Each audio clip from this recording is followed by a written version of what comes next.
Tapi sekilas saya ngeliat di sini dulu banyak sekali teriakan cerita. Di sini masih ada mayat yang belum ditemukan.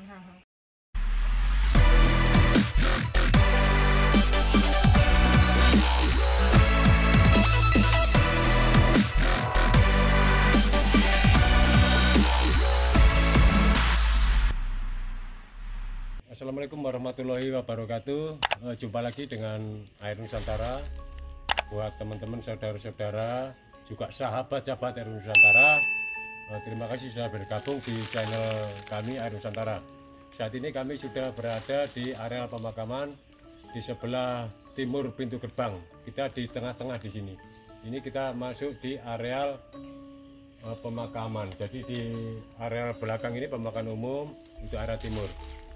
Tujuan kita di sini ingin mengetahui Mojopahit adalah misteri yang harus diungkap, baik melalui tim arkeolog, mungkin sejarawan, juga kita datangkan paranormal dari Bali. Boleh disebut nama panggilannya Nini. Oke, teman-teman ya, kita ingin tahu sebetulnya bencana apa di sini, apa yang terjadi di sini.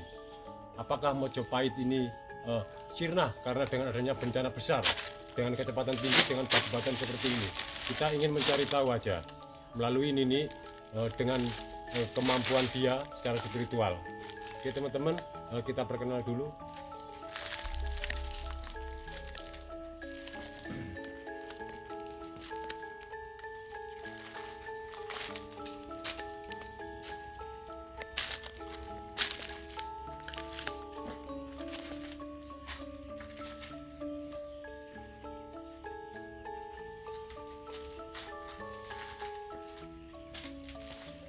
Oke, sebentar teman-teman, untuk Nininya lagi melakukan ritual, berusaha untuk menyatu dengan kondisi di sini. Mungkin penghuni atau apa di sini saya juga kurang paham. Kita tunggu sebentar, nanti Nininya baru bisa menyampaikan sesuatu apa yang dia ketahui, apa yang dia lihat. Mungkin pemirsa juga Air Nusantara bisa mendengar.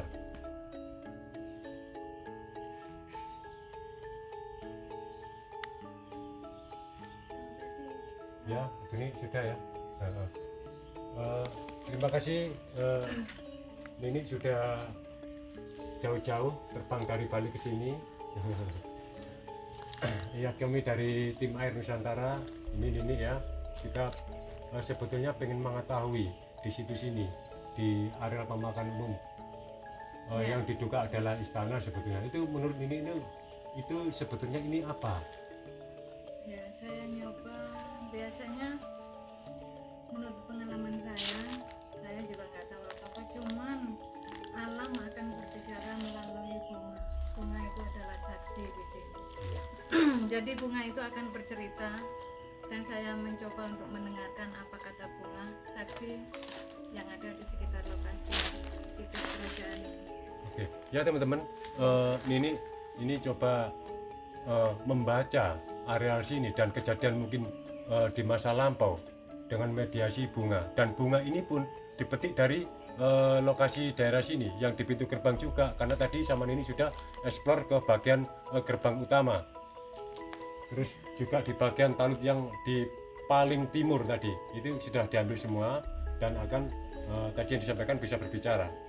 Oke, berlanjut, ini bisa dilanjut. Jadi ini penunggu di sini itu sudah menyetujui, dan leluhur juga udah memberi restu 5 dan 7. Dan ini adalah keyakinan, dua keyakinan, satu mayoritas, satu minoritas gitu. Terus ini ada 1, 2, 3, 4, 5. Ini sudah saatnya, memang kalau saya lihat dari jumlah bunga ini memang sudah waktunya. Ini juga 5 ini bermacam-macam. Ini Mbak bisa juga melihat, jadi saya libatkan juga biar sepertinya nggak mengada-ngada, karena ini memang dibilang mistis, tapi sebenarnya kalau saya berpikir secara logika adalah ini psikologi bunga. Jadi saya juga nggak bisa berbohong, ini secara real juga. Ini Mbak Eri lihat bunga ini 1, 2, 3, 4, 5 beraneka warna bunga. Warna bunga. Berarti indah. Indah. Jadi mencerminkan boneka tunggal ikan memang ya. Betul. Ini lihat aja bunga yang ini aja macam 5. Iya. Begitu indah. 1, 2, 3, 4, 5. Dari penunggu, dari leluhur, semuanya udah cocok. Terus ini juga macam 5. Semuanya indah. Mencerminkan bahwa 5 ini bunga yang berwarna-warni ini merupakan kepercayaan di era modern sekarang. Ada 5 yang sepengetahuan masyarakat umum gitu ya. Kan, ini ya.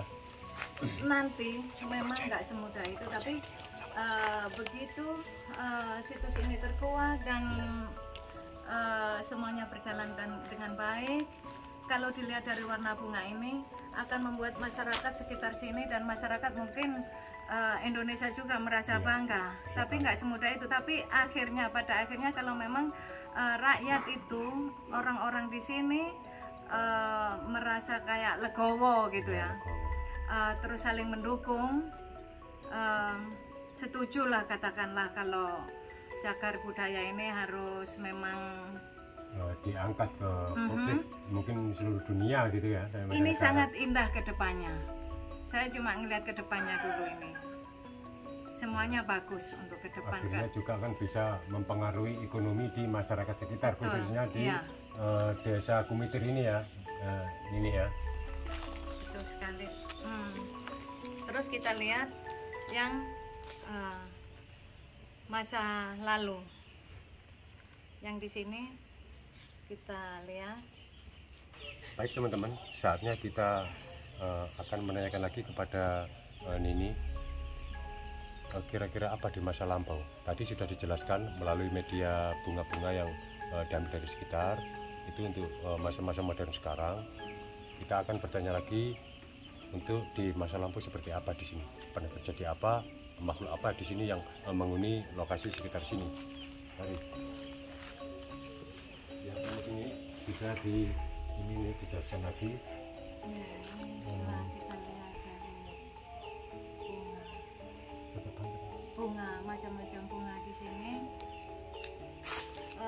Di area sekitar kerajaan ini itu ada penunggu seperti ular yang sangat besar.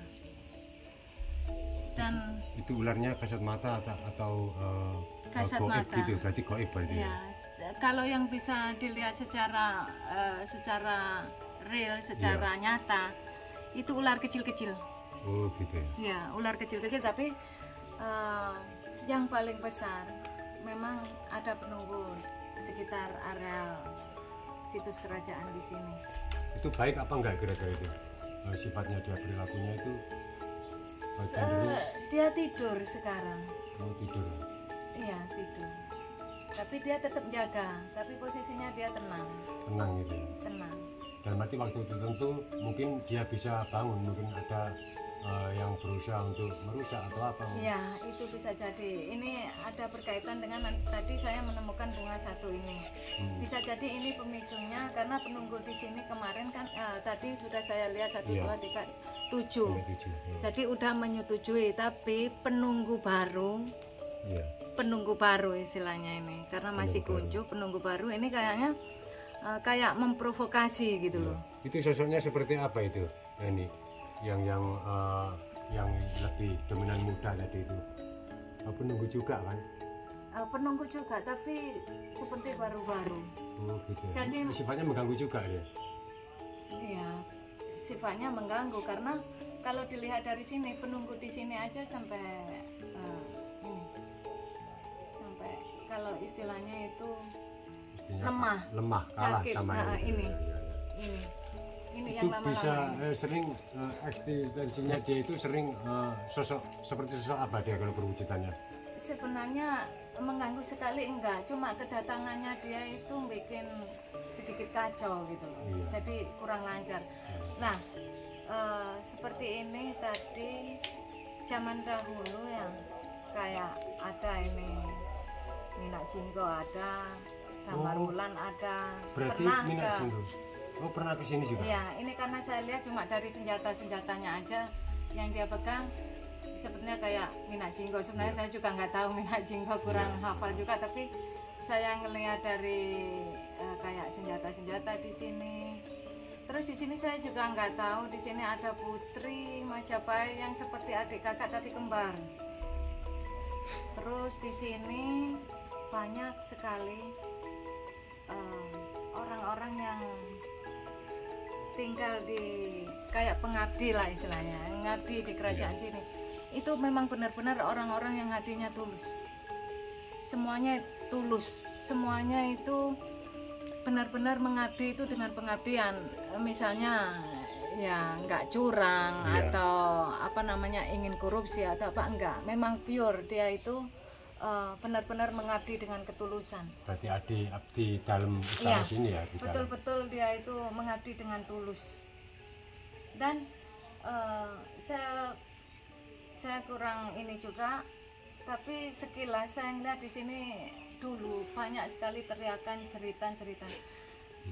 Di sini masih ada mayat yang belum ditemukan.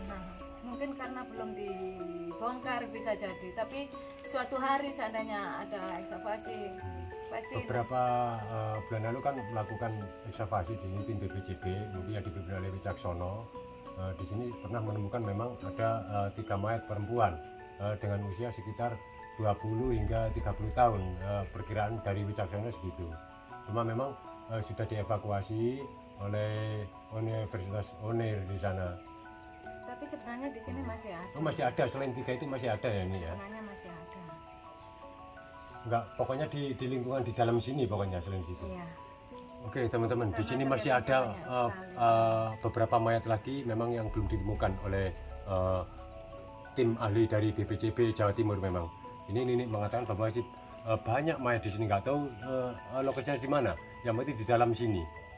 Dan ini simbol bunga-bunga ini 1, 2, 3, 4, 5, 6. 6 itu adalah istilahnya simbol kayak angka setan kan istilahnya. Jadi di sini ada sepertinya keras sekali gitu loh. Mungkin pemicunya juga ini yang tadi saya bilang penunggu baru, tapi dia juga memprovokasi. Jadi auranya ditambah lebih apa ini, lebih sensitif lagi sama orang ini berarti yang satu tadi dia nih. Iya. Yang kayak semacam memprovokasi untuk Iya. yang lain gitu. Jadi pengungkapan selebihnya itu agak sedikit ada kendala. Tapi mudah-mudahan dengan persetujuan para leluhur, para penunggu di sini udah merestui, dan di sini juga ada bermacam-macam bunga yang saya sampaikan tadi. Terus di sini ini abdi dalam dan para masyarakat di sini dulu, para penduduk sekitar sini itu sangat mencintai pemimpin mereka. Kalau dilihat dari sini tadi sebenarnya bencana ini adalah ya bencana seluruh rakyat berarti. kerajaan sekitar sini. Jadi semuanya pasti ikut bersedih gitu. Jadi bukan rekayasa untuk memang ini dihancurkan benar-benar hancur, enggak. Ini memang murni memang seperti bencana besar alam, ya, iya. bencana alam. Tapi kalau untuk kejadian ini kira-kira Mojopahit itu untuk istana ini khususnya yang terkena musibah hingga sampai ke pintu gapura depan tadi itu, pintu masuk, bencana ini menimpa kawasan ini, istilahnya Mojopahit ini masih ada apa setelah Mojopahit itu bubar pindah ke Bali? Enggak. Apa Bencana ini orang-orang sebagian sudah tahu ya, seperti sekarang ada BMKG. Oh, gitu. Waktu itu juga adalah yang tahu bencana itu, sebagian udah banyak yang menyelamatkan diri. Oh gitu, berarti sudah ada apa-apa, nggak tahu pada Sudah zaman ada itu apa-apa. Atau mungkin dari telepati, kan orang dulu kan memang Iya, itu sangat, sudah ada iya, apa-apa. betul, Dan betul. sebenarnya udah mulai kosong, tapi nggak semuanya. Tapi kalau mayat yang kemarin ditemukan oleh BPJB 3 orang wanita itu kira-kira itu masa modern atau masa kerajaan kira-kira? Kalau itu setelah orang-orang pergi, yang namanya orang ada bencana gitu pasti nggak semuanya bisa kabur kan. Berarti itu era-era modern berarti ini ya itu ya? Agak modern. Agak modern. Agak modern. Tapi kerajaan istana ini masih dihuni oleh... Oh enggak, sudah enggak. Sudah enggak ada. Sudah enggak. Berarti di situ 3 orang itu dan yang lain lagi yang belum ditemukan itu juga era-era modern gitu loh. Tapi kalau masa kerajaan yang dulu yang tertimbun itu mungkin di bawahnya ini ya, itu masih ada teriakan, banyak sekali mayat berteriak-teriak, itu masih ada. Bisa jadi masa lampu juga itu. Masa lampu. Karena ini kan apa bisa dilihat di sini dengan media bunga ini bencana ini hingga beberapa kali. Kira-kira. Ini berkali-kali kalau berkali-kali saya lihat di sini. Ya karena berapa peradaban ini sepertinya. Jadi kadang kita lihat itu peradaban yang orang meninggal itu kan sedikit. Iya. Tapi sebelumnya itu juga kan banyak sekali korban sebelum itu. Jadi ini yang belum terungkap. Kalau di sini dilihat, di sini cuma yang terlihat situs di sini adalah peradaban yang mungkin di bawahnya modern ini. Yang sekarang yang mayat ditemukan itu setelah modern ada berapa peradaban yang di bawahnya modern, jadi itu yang ditemukan. Tapi sepertinya di bawahnya itu ada gitu. Kalau dilihat dari sini. Dan untuk kedepannya kalau saya lihat kerajaan Majapahit memang kan megah, besar ya. Iya. Dan mudah-mudahan secepatnya itu bisa terungkap. Karena ini kebetulan kalau ngelihat bunga ini berbicaranya sedikit kalau siang. Iya. Kalau malam mungkin lebih banyak kita bisa bercerita. Ini dia mengucapkan itu cuma sedikit petunjuk yang saya tahu. Berarti lebih aktifnya nanti lebih aktifnya pas malam. Kita lebih banyak tahu bercerita kalau malam. Ini sedikit sekali yang mau berbicara. Oke, dilanjut nih, mungkin bisa apa yang dinilai nanti bisa disampaikan ke pemirsa-pemirsa kita nanti selebihnya. Ini kalau masa lalunya.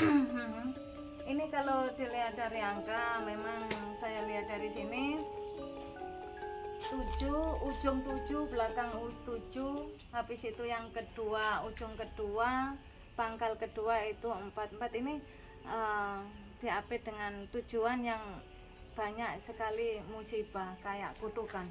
Iya, kayak kutukan ya. Iya, jadi sekarang posisinya ini itu kayak diselimuti kutukan. Jadi bisa terbuka ini adalah nanti orang-orang yang memang benar-benar orang yang hatinya bersih, pikirannya bersih ya. Dengan rame-rame, dengan bareng-bareng, ikhlas gitu ikhlas, entah secara apa namanya, secara spiritual, entah itu agama apapun lah, agama yang ada di sini itu bareng-bareng berdoa dengan ketulusan hati. Itu aja yang bisa mempermudah. Hanya itu aja yang bisa membuka ini wujudnya, hanya ketulusan. Karena ketulusan itu mencerminkan dahulu juga kerajaan di sini, orang-orang rakyat di sini dan abdi-abdi di sini semuanya itu juga penuh dengan ketulusan gitu loh. Jadi untuk mengungkap kerajaan ini terbuka lagi dengan semua segala keyakinan bisa asal dengan ketulusan. Berbagai lapisan ya. Iya, berbagai lapisan. Suku gitu agama, spiritual, semuanya bahu membahu berdoa bersama itu lebih mudah untuk menghilangkan kutukan itu gitu. Ini ya memang kalau zaman era-era kuno selalu mungkin dibilang orang mitos ada kutukan, tapi itu ya yang sebenarnya gitu. Sebenarnya kutukan itu adalah sesuatu mistis yang menutupi, yang menyelimuti. Hanya kebersihan hati dan ketulusan hati bersama-sama bahu membahu itu yang bisa membuka kutukan. Karena di sini udah jelas tujuan. Di sini juga gitu. Jumlah bunga yang saya ceritakan dari awal tadi juga sudah direstui seperti itu. Tapi apa betul nih, karena nininya juga itu menghadap ke barat, kebetulan memang apakah di situ memang pintu masuk dari arah Gapura sana? Iya, pintu Gapura menghadap ke barat. Nah, ini kan menghadap ke barat ini kalau menurut dari tim ahli dari BPJB, galian ekskavasi kemarin cenderung itu menghadap ke barat gitu loh. Ini memang menghadap Menghadap ke ke barat, barat. betul ya memang Ini ya? menghadap ke barat. Oh iya betul. Ini kalau dilihat dari sini, ini menghadap ke barat. Menurut dari catatan naskah kuno ini nih ya, yang dipegang para raton, buku Negara Kertagama, itu mengatakan bahwa Mahesa Cempaka itu didarmakan di sini karena Mahesa Cempaka adalah bawahan raja dari Raja Singosari. Apakah betul dia itu didarmakan di sini? Sebenarnya kalau saya lihat di sini ya, kerajaan ini sifatnya itu seperti istana tapi pribadi gitu loh. Oh gitu ya. Jadi untuk dunia luar itu kayaknya agak tertutup. Agak tertutup. Iya. Jadi ini seperti dibilang kerajaan yang itu tadi sifatnya sangat pribadi, mungkin seperti Gedung Putih. Iya betul.